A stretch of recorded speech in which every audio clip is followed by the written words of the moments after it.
sanguíneo.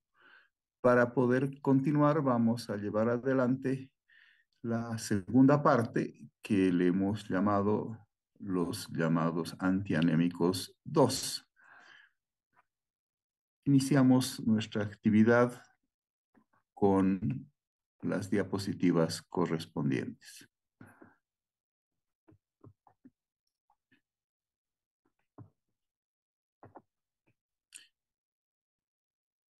Como ustedes pueden apreciar, vamos a ver los fármacos utilizados en las llamadas citopenias, lo que quiere decir disminución de las células y de los factores de crecimiento llamados hematopoyéticos, quiere decir del crecimiento de las células sanguíneas.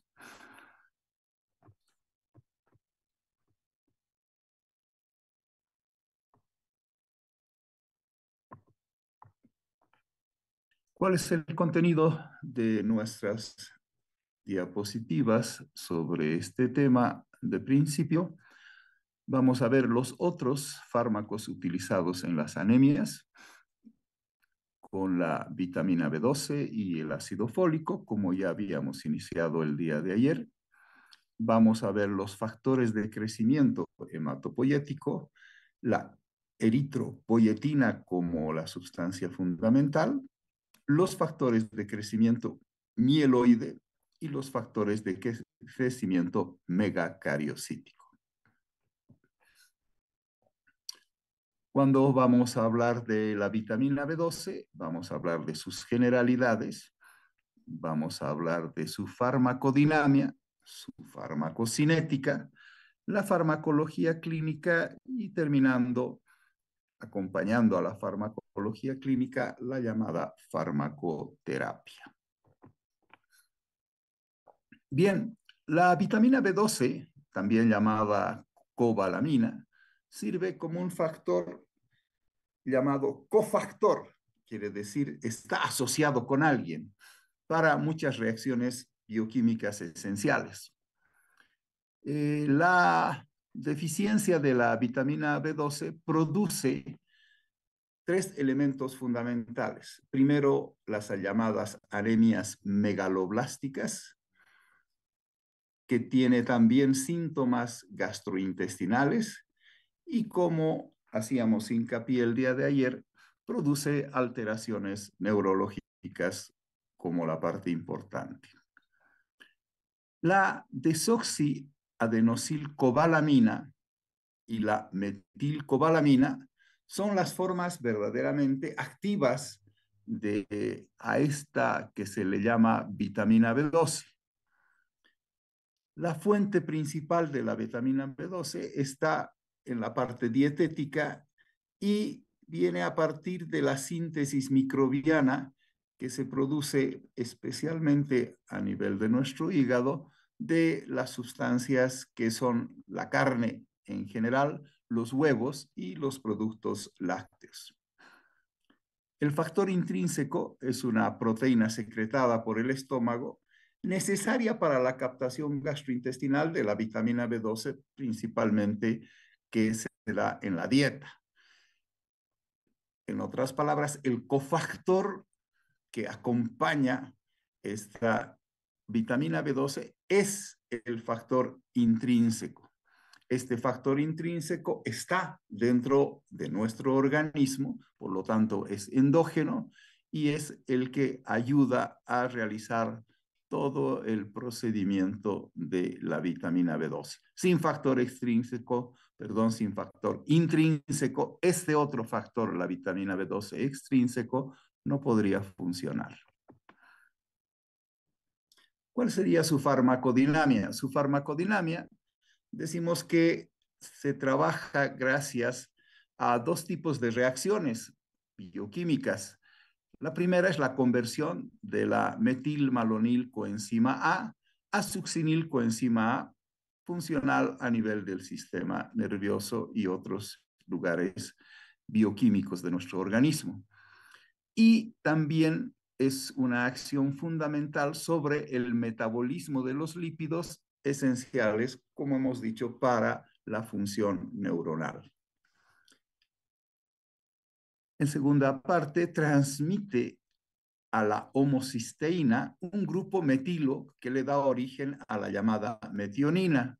Esta se liga en el metabolismo del ácido fólico. Verán que esta vitamina B12 también tiene que ver con el ácido fólico y las purinas requeridas para la síntesis de DNA, a lo que le llamamos eritropoyesis.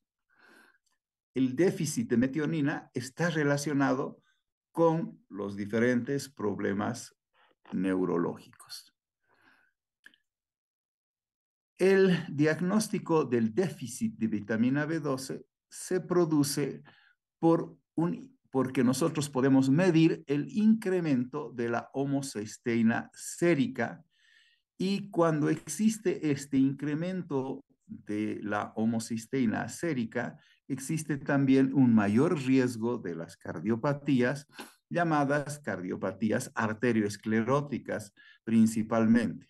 Y también existe un incremento del ácido metilmalónico sérico.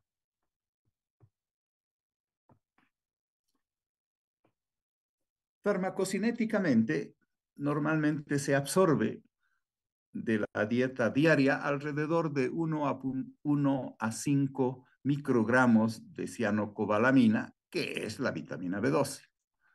Un adulto promedio tiene una reserva total de alrededor de 3.000 a 5.000 microgramos. Y su requerimiento diario es de solo 2 microgramos de vitamina B12, lo que quiere decir que tenemos un pool, tenemos una reserva realmente enorme. Pero lamentablemente también se pueden realizar pérdidas importantes, no poderse realizar la absorción y en muchos casos la enfermedad producida por deficiencia de vitamina B12 se da porque esta reserva tan grande puede ser disminuida y no tenerla. Y la vitamina B12 para su absorción es necesario que se una a este factor intrínseco para luego ser absorbida a nivel del ilion distal. Si no existe el factor intrínseco, no hay posibilidades de que se absorba. Esto se da también por problemas, obviamente, de mala absorción a nivel intestinal. Una vez es absorbida, la vitamina B12 es transformada por la transcobalamina en transcobalamina 1, 2 y 3 a las diversas células de nuestro organismo.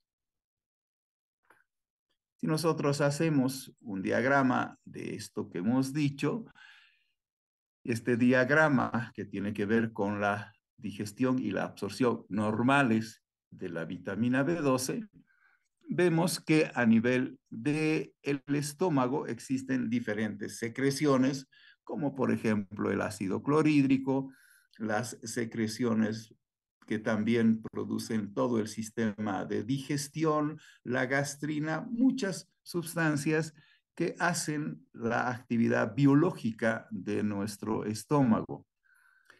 Cuando la sustancia pasa hacia el duodeno, esta que sería la gastrina, pasa hacia el duodeno. Gracias al factor intrínseco, va siendo convertido en las diferentes transcobalaminas y se llega hacia el ilion terminal. En la porción final del ilion terminal se produce la absorción correspondiente.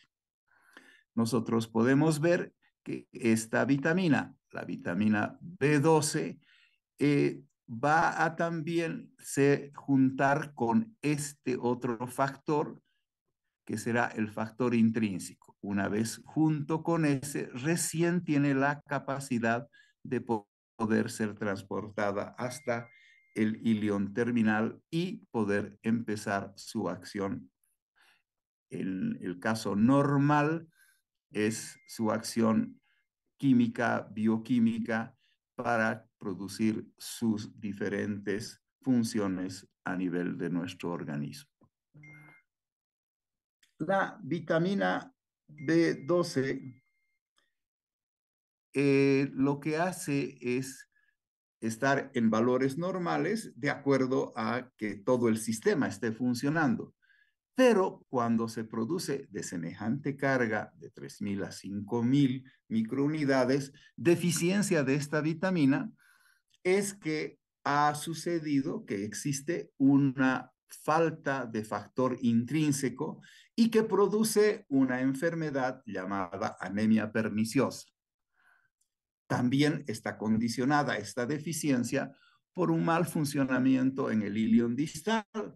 ¿Por qué puede estar alterado el ilion distal? Porque todos los pasos previos que se producen en el estómago para que pueda ser absorbida la vitamina B12, debido a que se ha producido una gastrectomía parcial o total, o que existen enfermedades inflamatorias intestinales y que no le permiten funcionar, o que al final y al cabo se ha resecado esa parte donde el intestino delgado va a producir la absorción, va como función la absorción de la vitamina B12 ha sido extraído de nuestro cuerpo. Por lo tanto, la manifestación clínica más importante que tiene es el que no exista la vitamina B12 y se produzca su deficiencia, llamándose esta deficiencia en la enfermedad anemia megaloblástica macrocítica. Quiere decir que al final y al cabo existen las formas de células gigantes grandes y por lo tanto esta es lo que se puede ver a nivel el de la estudio periférico de la sangre periférica a través del microscopio. La otra cosa que le acompaña es que no solamente le va a faltar la parte eritrocitaria, también le va a faltar la parte de los glóbulos blancos y la parte que corresponde a los glóbulos en general, llamados también glóbulos, las plaquetas y los glóbulos blancos, junto a los otros tipos de sustancias. La deficiencia de la vitamina B12 puede producir un síndrome neurológico. Este síndrome neurológico empieza con las paresias en los nervios periféricos, evoluciona a una debilidad y espasticidad atáxica y otras disfunciones a nivel del sistema nervioso central, como expresábamos ayer. Una vez hecho el diagnóstico de la anemia megaloblástica, debe determinarse si la causa de la deficiencia de la vitamina B12 o del ácido fólico, porque ambas lo producen, a través de una prueba que se llama prueba de Schilling, donde lo que se hace es a la vitamina B12 se la marca radioactivamente y se cuantifica cuánto se ha absorbido y cuánto se está excretando de vitamina B12 a través de la vía urinaria. Obviamente, si se excreta mayor cantidad de la que estuviera siendo ingerida, que se ha demostrado en la forma marcada, obviamente si la excreción es mucho mayor, vamos a tener una deficiencia de vitamina B12. La mayoría de los pacientes no producen o no padecen el síndrome deficitario curable y requieren un tratamiento de por vida con inyecciones de vitamina B12. ¿Qué quiere decir? Que la vitamina B12, si no la pones de forma exógena directamente dentro del individuo, dentro del paciente, toda su vida siempre va a tener deficiencia de vitamina B12. ¿Cuáles son las causas más comunes de deficiencia de la vitamina B12? Primero, la anemia llamada anemia perniciosa, las cirugías que se hacen a nivel del estómago por la gastrectomía parcial y total, o las enfermedades inflamatorias o resecciones de lo que corresponde al ilion distal. La anemia perniciosa se origina por secreciones defectuosas de este factor intrínseco fundamental para su absorción alteraciones en las características de la acidez producida por el ácido clorhídrico en el estómago, que generalmente está condicionada por la llamada atrofia gástrica. Lo que quiere decir la mucosa gástrica se ha atrofiado y sus células no producen los elementos que hacen bioquímicamente la posibilidad de actuar. Otra causa que es rara en la deficiencia de la vitamina B12 es el sobrecrecimiento bacteriano a nivel del intestino delgado. Puede estar condicionada también por la pancreatitis crónica y alteraciones a nivel de la tiroides, o sea, de las funciones de las hormonas tiroideas. En casi todos los casos se origina una mala absorción a nivel de la vitamina B12 a nivel del ilion distal para el tratamiento, por lo tanto, se requieren inyecciones que sean parenterales. No hay forma de introducirla a través del tubo digestivo porque obviamente no funciona correctamente para que permita la absorción de la vitamina B12. La vitamina B12, para tener que producirse la inyección parenteral, está disponible como cianocobalamina, o también otra de sus formas es la hidroxicobalamina. Se prefiere a la hidroxicobalamina porque esta tiene una mayor afinidad por las proteínas y por lo tanto permanece circulando y puede ser utilizada por más tiempo a nivel de la circulación sanguínea. El tratamiento inicial debe constar de más o menos 100 a 1000 microgramos, vean la cantidad de acuerdo a las necesidades, que son 2 microgramos de vitamina B12 por vía intramuscular cada día o cada 3 días por 1 a 2 semanas para restablecer las reservas corporales. El tratamiento de mantenimiento consiste en utilizar de 100 a 1000 microgramos por la vía intramuscular también una vez al mes de por vida. O sea, podemos utilizar en forma de que sea una sola vez al mes o que sea cada 3 días por 1 a 2 semanas. Esto dependerá de la farmacocinética del producto. Pasamos a ver al ácido fólico, componente indispensable para que funcione la vitamina B12, y también la vitamina B12, componente indispensable para que funcione el ácido fólico. Vamos a ver sus generalidades, su química, su farmacocinética, su farmacodinamia y su farmacología clínica y farmacoterapéutica. ¿Qué es lo que hace el ácido fólico? Proporciona precursores para la síntesis de aminoácidos, la síntesis de las purinas y por lo tanto también la síntesis del DNA. La deficiencia del ácido fólico está relacionada con la anemia megaloblástica, porque ya hemos dicho que viene en conjunto, malformaciones congénitas que trae la deficiencia del ácido fólico y también alteraciones de enfermedades vasculares en general.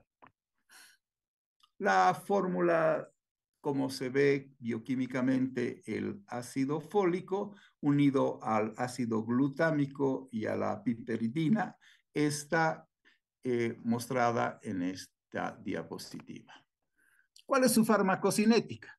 Se puede absorber hasta el 50% del ácido fólico en el ayuno proximal y se va a absorber en forma del poliglucamato del N5-metil-tetrahidrofolato, que ingresa más o menos en el día de 50 a 200 microgramos por día. Se distribuye ampliamente por el organismo dentro de las células el llamado N5-metil-tetrahidrofolato, que se convierte en tetrahidrofolato por un acto de desmetilación, y para que se produzca esto requiere la presencia de la vitamina B12. Si no hay vitamina B12, tampoco actúa el ácido fólico. En general se almacena y como ustedes verán también en ingentes cantidades, porque mientras lo que ingresa es de 50 a 200 microgramos, se almacena de 5 a 200 miligramos en el hígado y otros tejidos a nivel de nuestro organismo. Y estas reservas, lamentablemente, aunque parecen ser muy grandes, por los requerimientos diarios altísimos que se necesitan de ácido fólico, estas reservas lamentablemente son bajas. Y estos requerimientos van a ser a nivel de la formación de las levaduras en nuestro organismo, el hígado, el riñón, y viene a través de los vegetales verdes. Entonces, la única forma de poder cumplir con estos requerimientos altos es a través de la ingesta de levaduras, a través de la ingesta de sustancias que tienen que ver con el hígado, los riñones y en general los vegetales verdes, que sí son lo que deberíamos tener en forma importante en nuestra dieta. ¿Por dónde se excreta el ácido fólico? A través de la orina y las heces, y en general se destruye en forma importante dentro de nuestro organismo a través de procedimientos catabólicos. ¿Cuál es su farmacodinámica? Los llamados cofactores del tetrahidrofolato participan en muchas reacciones de las transferencias de un carbono. Les recuerdo que casi toda nuestra estructura, químicamente hablando, contiene carbono, nitrógeno y oxígeno e hidrógeno. Entonces, este movimiento del carbono a las diferentes estructuras químicas de nuestro organismo va a ser llevado adelante gracias a la presencia del ácido fólico. Una de las reacciones importantes que se produce del monofosfato de hidroxitimidina, que es la DTMP, es fundamental para algo que es posible que nosotros podamos existir y sobrevivir como una estructura a nivel del sistema planetario. Y esto quiere decir es el DNA. Si no habría el ácido fólico, no existe la posibilidad de sintetizarse el DNA. Esto obviamente trae consecuencias catastróficas en el proceso de nuestra reproducción. El ciclo de la síntesis del monofosfato de desoxitimidina, el DTMP, se produce gracias a las enzimas que son blancos de los fármacos anticancerosos, principalmente por el metotrexato, que inhibe la dihidrofolato reductasa y el 5-fluoracilo, que a la vez inhibe el timidato, la timidilato sintetasa.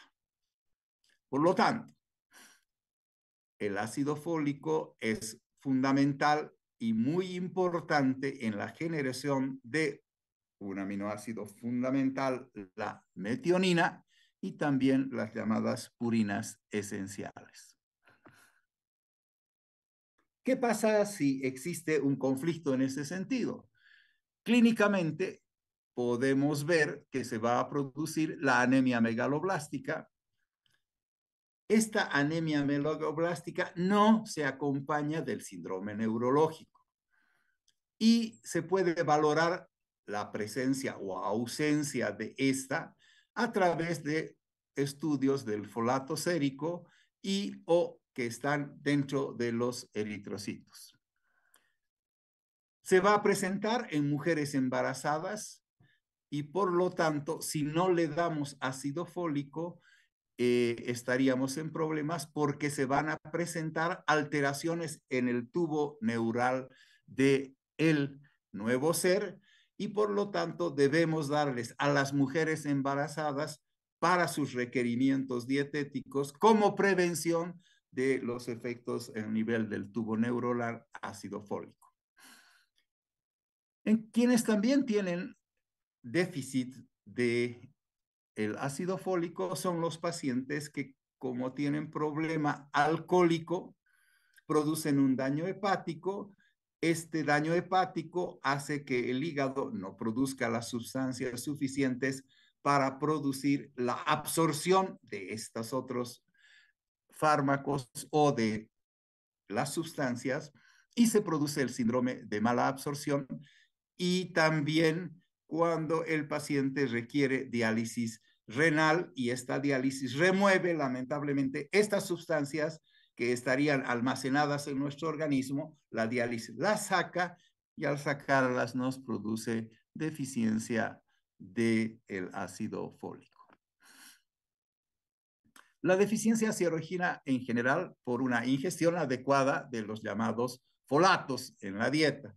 ¿Quiénes tienen esto? Los alcohólicos, como hemos visto, pero también los ancianos, que en general por el proceso de envejecimiento también envejecen las células de nuestro estómago, que están ubicadas en la mucosa, y van a producir una atrofia de la mucosa gástrica, y por lo tanto disminución de todos los elementos que van a producir las acciones bioquímicas para los procesos de absorción.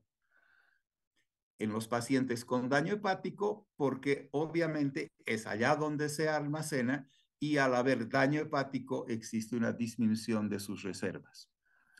Las embarazadas y los pacientes con anemia hemolítica por aumento de estos requerimientos, quiere decir por destrucción de las células produciendo anemias hemolíticas, van a también tener problemas con el ácido fólico. Pacientes con síndromes de mala absorción, pacientes que requieren diálisis renal, van a también disminuir su requerimiento. En realidad, pacientes que requieren diálisis van a disminuir van a aumentar el requerimiento del ácido fólico, porque el ácido fólico se sale a través de la diálisis renal. Los pacientes tratados con metrotrexato, también con un antimicrobiano, como han visto ustedes, que es el trimestoprim, y también con la pirimetamida, que es un inhibidor de la DHF reductasa. ¿Cuál es el tratamiento que se debe realizar? El tratamiento que se debe realizar es dar una dosis diaria de ácido fólico a través de 1 miligramo por vía oral, hasta revertir la anemia megaloblástica, que es la que produce la alteración del ácido fólico, y de esta manera restituir siempre las reservas séricas a nivel de la sangre y de las partes corporales. Se debe continuar hasta corregir la causa de esta deficiencia siempre. O sea, el tiempo es, por eso es terapéutica, el tiempo está determinado por la alteración específica de cada uno de los pacientes.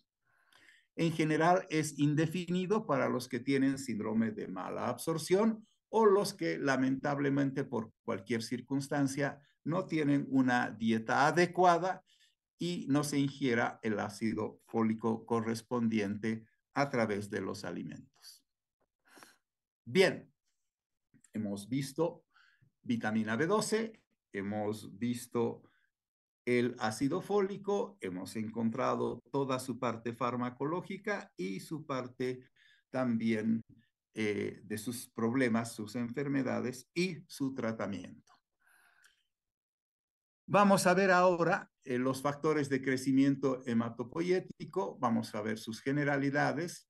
En primera instancia, vamos a ver el factor más importante del crecimiento hematopoyético, que es la eritropoyetina, que también viene como fármaco. Su química, su farmacocinética, su farmacodinámica, su farmacoclínica, su terapéutica, obviamente, y su toxicidad. Lo mismo vamos a ver del segundo elemento, de los llamados factores de crecimiento mieloide. Los factores de crecimiento mieloide, que son el G, C y el GMCFS, que vamos a verlos como pegfilgrastim y la lenogastrin. Vamos a ver su farmacodinamia, su farmacocinética, su farmacología clínica y su toxicidad correspondiente. Y para terminar, vamos a ver los factores de crecimiento hematopoyético, el tercer factor, que es el llamado factores de crecimiento megacariocítico a nivel del sistema sanguíneo. De esto vamos a ver la llamada trombopoyetina, que se conoce con la sigla de IL-11.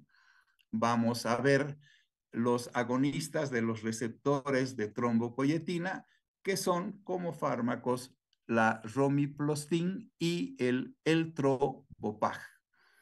El trombopag es una sustancia farmacológica y que va a ayudar a que los factores de crecimiento megacariocítico puedan ser el resultado adecuado para producir sus acciones a nivel de la sangre. Vamos a ver su farmacodinamia, su farmacología clínica y su toxicidad. Los factores de crecimiento hematopoyético, en su parte general, son hormonas glucoproteínicas que regulan la proliferación y la diferenciación de las células progenitoras llamadas hematopoyéticas a nivel de la médula ósea. Estas sustancias, hormonas glucoproteínicas, son la eritropoyetina, que es una composición de la epoetina alfa y la epoetina beta. Además, el factor estimulante de las colonias de los granulocitos, que es ese factor conocido como GCSF. Y el factor estimulante de las colonias de los granulocitos macrófagos, que viene con la sigla GMCSF. La interleuquina 11 y L11 y los llamados antagonistas de los receptores de trombopoyetina, como hemos dicho, el romiplastin, que se conoce con la sigla de AMG 531, y el trombopag. Por su parte, vamos a ver ahora específicamente la eritropoyetina.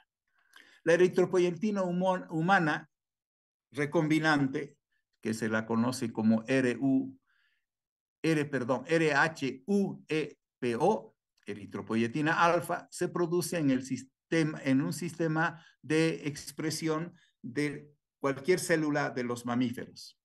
Tiene una vida media de 4 a 13 horas en pacientes con insuficiencia renal crónica. Esta sustancia no se depura por diálisis y se administra 3 veces por semana por vía intravenosa. Cuando un paciente está obviamente siendo tratado por diálisis con insuficiencia renal crónica.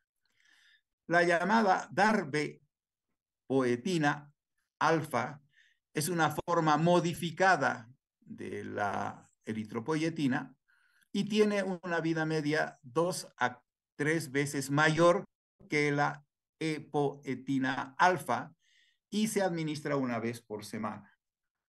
La metoxipolietilenglicol, la epoproietina beta, tiene una acción prolongada y por lo tanto se la administra cada 2 a 3 semanas como dosis única, ya sea por vía endovenosa o por vía subcutánea. En su farmacocinética, la eritropoyetina estimula la proliferación y diferenciación de los eritrocitos por interacción con sus receptores específicos en las llamadas células progenitoras de los eritrocitos, llamadas HAC-STAT. Induce también la liberación de los reticulocitos de la médula ósea y en condiciones normales se tiene alrededor de una cantidad menor de 20 unidades de esta por litro. Y existe, por lo tanto, una relación inversa entre el hematocrito que se tiene, que se puede medir, y la eritropoyetina. Cuando existe una insuficiencia renal crónica, lamentablemente existe una mejor respuesta al tratamiento con eritropoyetina exógena. Nuestra eritropoyetina endógena, lamentablemente, no funciona correctamente. Farmacológicamente, la utilización clínica de los agentes estimulantes de la eritropoyesis, que son los ESAs, se usan en la anemia por insuficiencia renal crónica, o sea, está producida por la insuficiencia renal crónica, debido a que también elimina la necesidad de transfusiones, mejora el hematocrito y la hemoglobina, la cantidad de hemoglobina y el hematocrito, y cuando existe la falta de respuesta, se debe también a que existe una deficiencia de hierro y folatos. Esto es importante que cuando se va a utilizar la eritropoyetina, también se vea si el hierro y los folatos están en forma correcta, porque si no, la eritropoyetina no va a poder actuar. La anemia con trastornos primarios de la médula ósea y la anemia secundaria que se realiza gracias a quimioterapias llamadas mielosupresoras, también van a ser la causa clínica para la utilización de la eritropoyetina. El llamado doping sanguíneo, que son los deportistas que para mejorar su desempeño hacen una serie de juegos del doping prohibidos, obviamente, sanguíneo, y de esta manera tienen algunas otras ventajas en la forma deportiva.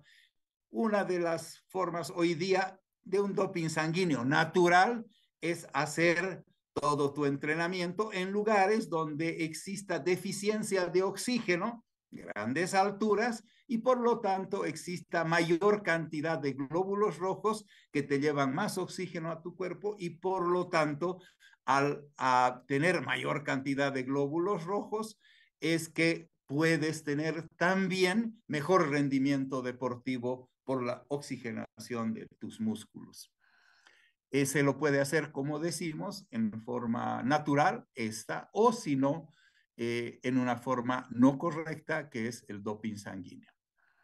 También se puede acelerar la eritropoyesis, quiere decir la formación de glóbulos rojos, después de que se han realizado la sacada de nuestra sangre a nivel de las flebotomías, como hemos visto, que también se utilizan como tratamiento cuando el paciente tiene exagerado número de glóbulos rojos, y en las operaciones donde normalmente se producen pérdidas importantes sanguíneas y no han sido repuestas. Y en pacientes que tienen HIV y que son tratados con la sidobudina. ¿Cuál es la toxicidad que puede llevar consigo la administración de eritropoyetina? El incremento rápido del hematocrito y de la hemoglobina, lo que quiere decir que hace también a la sangre bastante más densa de lo normal. Pacientes que tienen hipertensión y complicaciones trombóticas, quiere decir que si la hemoglobina es mayor a 12 gramos por mililitro, por 100 mililitros, entonces al haberse espesado esa su sangre y el paciente ser hipertenso, puede llevar adelante acciones trombóticas que van a producir infartos a nivel de diferentes partes de nuestro organismo. Incrementa también el riesgo de eventos cardiovasculares, como es obvio, si va a producir hipertensión y complicaciones trombóticas, el incremento de la mortalidad por trombosis venosa en pacientes con cáncer y las dosis de esa que se ajustan al mantener la hemoglobina inferior a 11 gramos por 100 mililitros. Los pacientes que reciben la llamada o que tienen su eritropoyetina endógena menores a 100 mililitros unidades internacionales por litro responden mejor al tratamiento con la eritropoyetina exógena.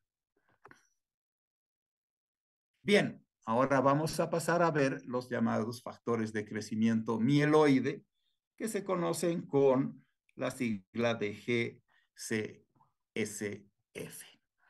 Este factor humano recombinante es el factor RHUG-CSF y que también se tiene farmacológicamente producido como filgastrin. Los factores que son los de crecimiento megaloblásticos, como en el caso del GMCF, y los recombinantes, el fármaco es el sargramostin. Y este sargramostin tiene una vida media de 2 a 7 horas y se usa por vía endovenosa y por vía subcutánea. Por su lado, el pegfilgrastim es un producto que se realiza a través de una combinación de las sustancias bioquímicas y que le dan una mayor tiempo de vida a nivel de nuestro organismo, una vida media aumentada. El lenogastrin es una forma llamada forma glucosilada de estos factores de crecimiento mieloide. ¿Cuál es su farmacodinámica? Estimula la proliferación y diferenciación de varias células progenitoras mieloides, interactuando con los receptores específicos, el JAK-STAT. El factor de crecimiento, GCSF, actúa en el linaje de los llamados neutrófilos. Quiere decir, trabaja sobre los neutrófilos, una forma de los leucocitos blancos, y promueve la actividad fagocítica y prolonga su supervivencia. También moviliza las células madre hematopoyéticas, aumentando su concentración en la parte de la sangre periférica y que sirven bastante en los trasplantes llamados autólogos, quiere decir de uno mismo.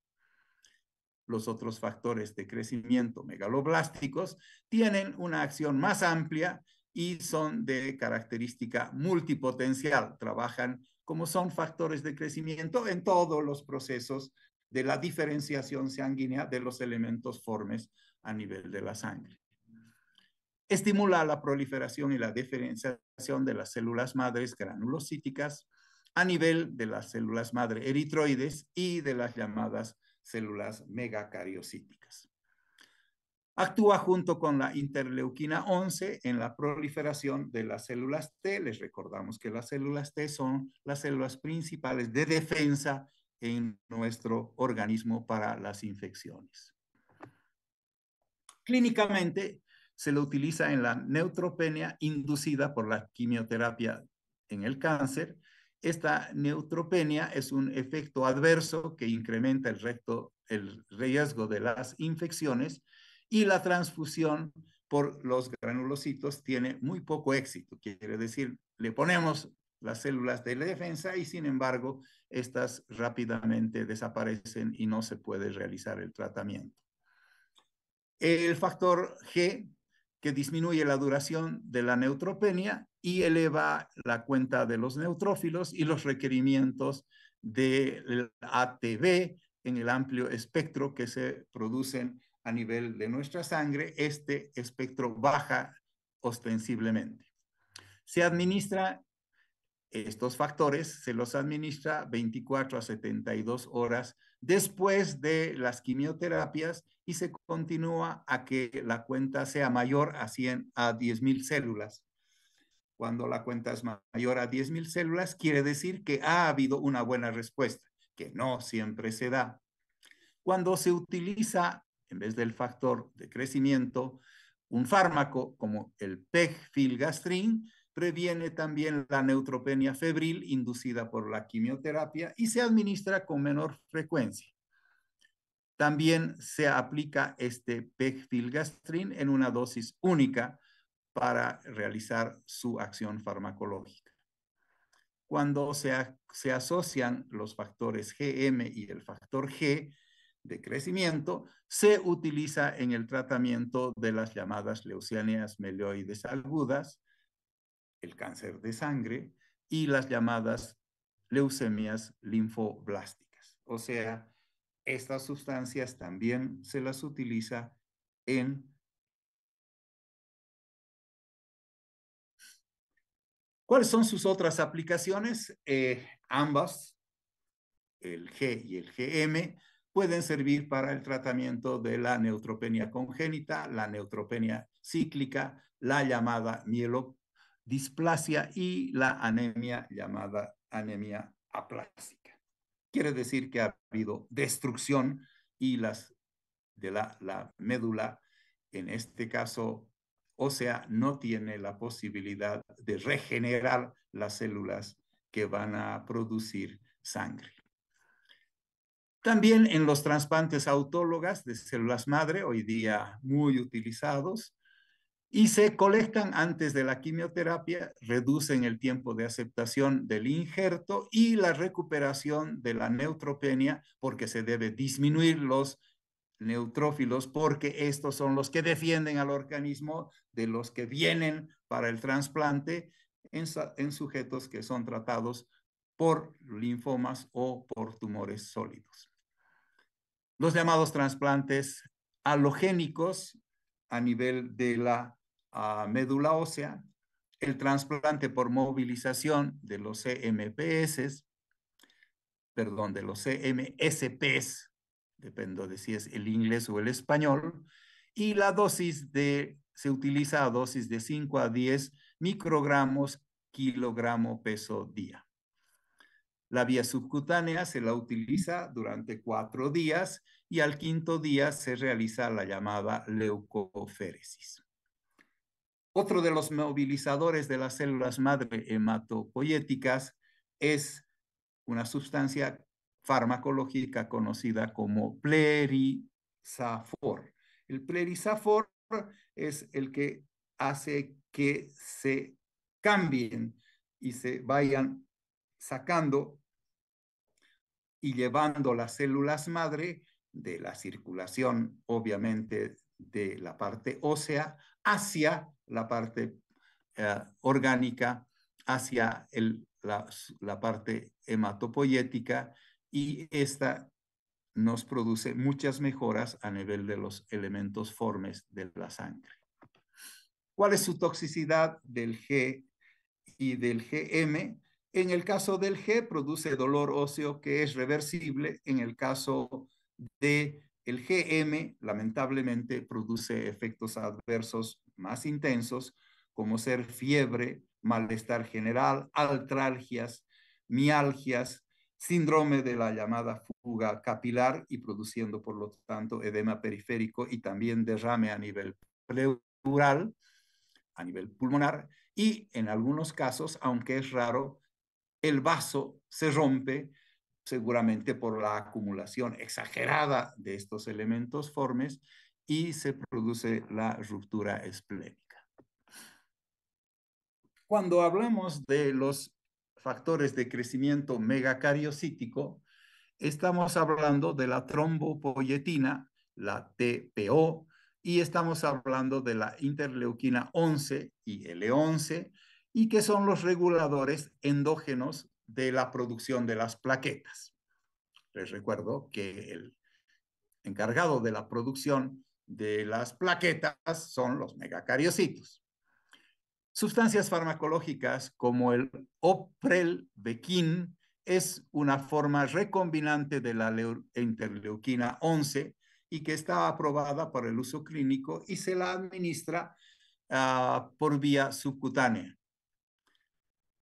El otro fármaco que, como verán, está con letras mayúsculas, porque probablemente se lo utiliza más en forma más importante el Romiplastin, aprobado por la Food Drug Administration, para tratar las trombocitopenias inmunitarias crónicas y es un agonista peptídico de los receptores de trombopoyetina.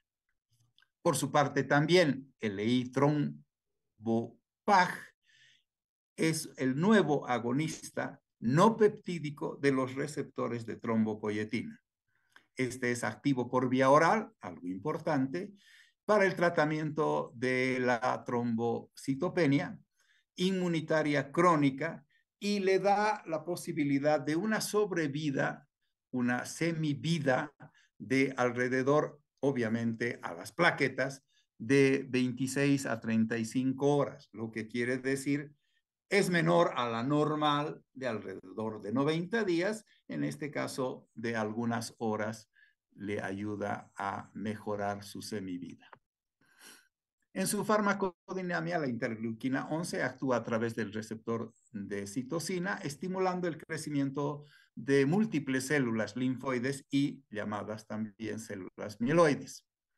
Actúa por sinergismo junto con factores de estimulación del crecimiento de los progenitores de los megacariocíticos primitivos y aumenta el número de plaquetas y neutrófilos periféricos, lo cual ayuda obviamente en el tratamiento de las enfermedades producidas por su deficiencia. Por su lado, el Romiplastin y el Trombopag tienen afinidad por el receptor MPL humano y causan el incremento del recuento plaquetario dependiente también de la dosis. Si nosotros tenemos una disminución importante de los megacariocitos, vamos a tener también disminución de las plaquetas y esto es lo que hacen es ayudar a que haya mayor número de plaquetas y depende también de la cantidad de dosis que se le ponga. En el caso de la interleuquina 11, también es aprobada por la Food Drug Administration para la prevención de la trombocitopenia en pacientes que reciben quimioterapia anticancerosa, obviamente, citotóxica. Reduce el número de transfusiones plaquetarias en pacientes con trombocitopenia severa, post-quimioterapia, y no tiene efectos sobre la leucopenia o la neutropenia. Se lo utiliza por vía subcutánea a dosis de 50 microgramos por kilogramo peso día, de 6 a 24 horas después de complementar la quimioterapia y se continúa luego de 14 a 21 días hasta que la cuenta plaquetaria esté mayor a los 50 mililitros, a los 50,000 plaquetas. Normalmente, cuando son debajo de 50,000, cerca de las 10,000 plaquetas, lamentablemente no tienen ninguna buena acción. La toxicidad, fatiga, cefalea, mareo, efectos cardiovasculares, anemia, también producen anemia, acúmulo de líquido en los pulmones, arritmias auriculares y hipopotasemia. Como verán, los efectos también tóxicos de estas sustancias y los fármacos son algo conflictivo y que por ese motivo en muchos casos lleva al paciente a tener mayores problemas que la misma enfermedad. Por su lado, la toxicidad específica del trombopag es hepatotóxico y produce trombosis de la vena porta, un conflicto bastante problemático hablando en la parte patológica. El Romiplastin incrementa el recuento de las formas blásticas y por lo tanto el riesgo de progresión hacia una leucemia mieloide aguda. Como verán, estas toxicidades son realmente conflictivas y hace muy difícil el manejo de los problemas sanguíneos, de los déficits de sus elementos formes. Lleva en este caso a una leucemia, un cáncer mieloide agudo el uso de ciertos fármacos. Bien, nosotros hemos terminado con esta parte como corresponde y vamos a pasar esta noche a nivel de las 9, de las 8 de la noche a las 9 y algo, vamos a llevar nosotros 2 horas para terminar, en realidad el tiempo que se necesite para terminar lo que corresponde a la parte de dislipidemias. Hemos visto todo esto de anemias y luego pasaremos a las dislipidemias. Las dislipidemias la consideramos uno de los manejos farmacológicos en enfermedades importantes y estos manejos farmacológicos nos hacen posible hoy tratar de manejar las patologías que tienen mucho que ver con los problemas alimenticios que tenemos y estas dislipidemias, que son las alteraciones de los lípidos a nivel sanguíneo y que producen una serie de enfermedades muy conflictivas, vamos a llevarlas adelante esta noche en la clase normal de la noche. Esta clase que acabamos de hacer hoy en la mañana es de compensación a la clase que no se pudo dar el día martes porque hubo un desfase. Y esto se lo ha realizado para que los docentes podamos dar la clase en la semana para que los temas de la semana puedan ser publicados en esa semana y no hacer la clase el día martes y estar haciendo prácticas de temas que ni siquiera los han visto los estudiantes.